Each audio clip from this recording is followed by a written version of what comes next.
Hey, what's up, wrestling fans? Hot off the heels of WrestleMania 29, arguably one of the biggest shows in wrestling history, I decided to sleep on it a couple hours after the show and then do my review and recap. I was a little upset with the show, personally. Um, I don't want to say it was the worst WrestleMania ever, but it was probably the worst WrestleMania ever, in my opinion. But, whatever. I'm maybe that's a little too quick to judge, but maybe I'll give it another go around, watch it again. But I did not think it was a spectacular show in any shape or form. But I'm gonna give you the rundown of what. I'm not trying to be negative, but it was just not really my cup of tea. I'll give you a rundown of all the matches. Kind of interesting, they actually dropped the Funkadactyls, Brodus Clay, and Sweet Tea, aka Tensai match, versus Rhodes Scholar and the Bella Twins, which is really interesting. You're charging $70. This is the most expensive pay-per-view in history, and you're dropping a match that you've been advertising for a few weeks. I don't get that. That's just me. But they were tweeting all about it. I don't know what's the purpose. So at a pre-show, which I'm sorry I was not able to see, it was Miz won the Intercontinental Championship via submission from Wade Barrett. So props to the Miz. It was interesting. I have not seen the match yet, so I cannot gauge how good the match was, but they're two solid superstars. I'm sure it was fine. In our opening contest, we had The Shield defeating Sheamus, Orton, and Big Show in about just over 10-minute match. It was a good opening contest, better than the 18-second opening contest last year. These are all sixth-rate superstars. The interesting twist was Sheamus was laid out outside the ring, and Sheamus got the tag. Randy Orton stole what Big Show considered his tag to get in there and get the win. So Big Show decided to chill. The Big Show is not impressed meme is going to start. He's chilling on the outside, and he lets them lose. Just stands up there, and they get in a big hubbub about it. Continuing Big Show's feud. If you remember last month, Big Show was the biggest heel on SmackDown.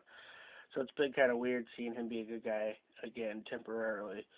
So this just is going to bring back that whole feud. There was rumors that Orton was going to turn heel again, which if you're not sure what heel means, it means bad guy. But it did not happen tonight. So it's kind of, I was okay with the ending of the match. If they're going to bring Big Show back as bad guy, he's more believable as a bad guy. I mean, he's just a towering person, and yeah. Then we had Mark Henry versus Ryback. This was about an 8-minute match, which I think is an appropriate time for the match. I admittedly am not the biggest fan of these guys. I was thinking Ryback was going to win this match, but Mark Henry did. It was just kind of a back and forth match. It was as good as it was going to be. A couple slams here and there. Ryback had him up going for that move, and it looked like he was going to lose about 2 inches in his vertebrae. Mark Henry was not okay with being up that high. I don't think he's been up that high in a long time. Not since he was at Evan Bourne's house. So Mark Henry got it, slam, just to and then Ryback after the match, Mark Henry tried to attack Ryback again to add fuel to the fire and make salt to the wound rather, and Ryback beat him up and got him in his move, the shock, something I can't remember what it's called, whatever, shell shock. He got him with the shell shock, made the crowd happy, so that was alright. Then, and for the tag team titles, we had Big E Langston and Dolph Ziggler, along with AJ, taking on Team Hell No, which is Kane and Daniel Bryan. in a 7-minute match. Hell no, retain the titles. I was kind of predicting, my predictions for this was Dolph. It was going to go I wanted it to go one of two ways. I wanted Dolph and Big E to win, and then Dolph comes in and gets that World Heavyweight Championship by cashing his Money in the Bank, or they lose and he cashes in the Money in the Bank. So basically, I just wanted him to cash in the Money in the Bank. But I think if they couldn't let him cash in the Money in the Bank tonight, it would have been neat to see them have the tag titles. Dolph hasn't had the tag titles in about, 6 years. So, it would be interesting. I mean, it's not taking anything away from Team Hell No to drop the titles to two rising superstars like Big E and Dolph. But more power to Kane and Dan Bryan. I'm a big fan of both of them, so it's all good. Then Fandango versus Y2J, which was a 9-minute and 13-minute match. But honest to goodness, it felt like it was like a 4-minute match. It was a back and forth match. Y2J lost. It was like a schoolboy roll up. I did not see. Y2J is all about putting over new talent. People don't realize it, but he'll put over anybody and everybody if he thinks that they're gonna have a good. If it's gonna help out them, and I give him all the props in the world for that. But I would have. It was just kind of a milquetoast match, just kind of a meh match. Nothing spectacular happened. And we had Del Rio versus Swagger. In 10 minutes and 30 seconds, Del Rio got the submission, cross armbar. I was really expecting Swagger to win the title and then immediately have Ziggler come in and cash in that Money in the Bank. I thought that would have been a spectacular twist.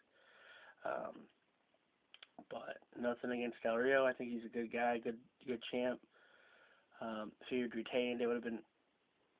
It was just a solid match, back and forth, but nothing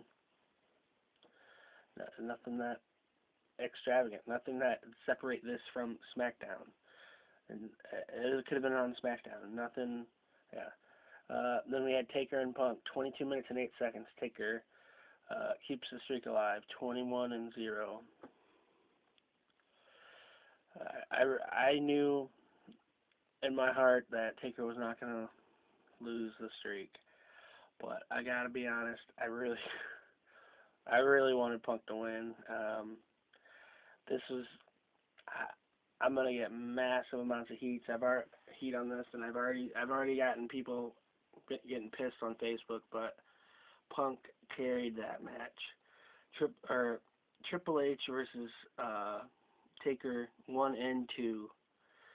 Taker looked better in the match. He's just not the Undertaker that you know and love. He cannot, from what I remember seeing last night, it was sad because he cannot carry the match anymore. Punk can put over anybody, and Punk made Taker look good, but not good enough. Punk killed it. He dominated that match as offense and defense. It was so one-sided. Like, yeah.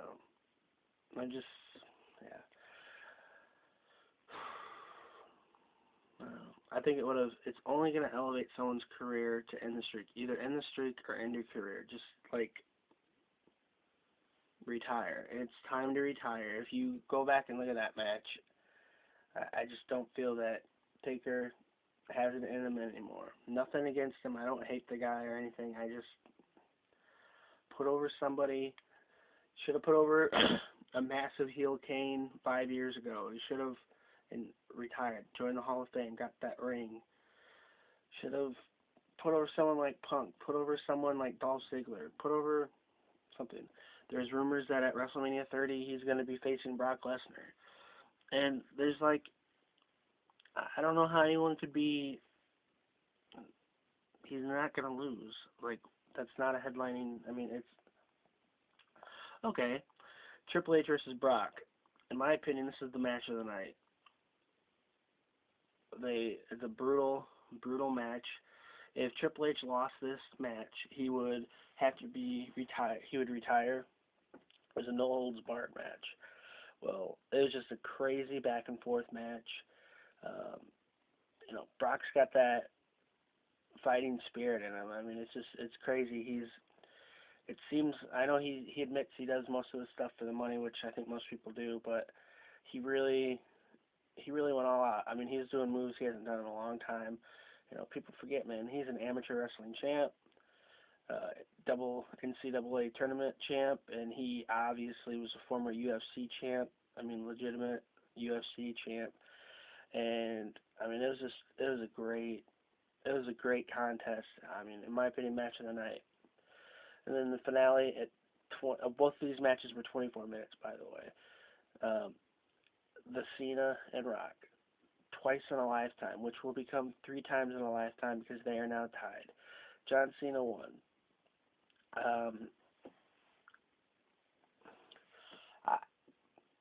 I'm not trying to be overly negative, but it was just an okay match. It was an okay pay-per-view overall.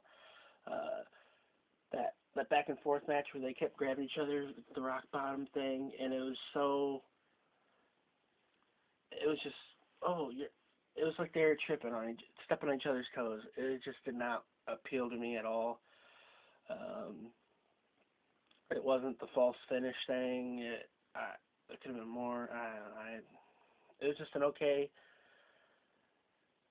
match. I think Rock Cena in Miami last year was really good considering, and this did not live up to it at all.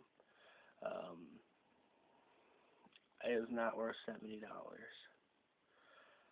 That being said, I will be buying the Blu-ray because I want to rewatch the matches, and I will do a new video. And I don't want to be all negative all the time, but it's just my opinion. I'm sure the majority of people really enjoyed this pay-per-view, and it's cool.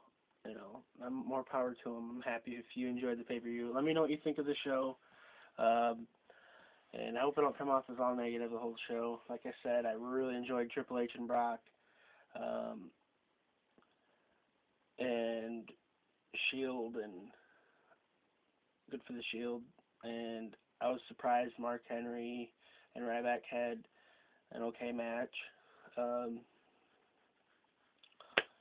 Yeah. Team Hell No had a good match. I mean, the Dolph Ziggler Big E match and Team Hell No was good. It was just, So match of the night was Triple H and Brock. Swagger and Del Rio had a good contest. I just wish things were tweaked here and there. Not necessarily these were bad structured matches. I just think it could have been tweaked a little bit here and there. Alright, so let me know what you think of the show. If you had a good time, if you had a bad time, if you agree with me, if you disagree with me, it's all gravy in the Navy, baby. Have a good day.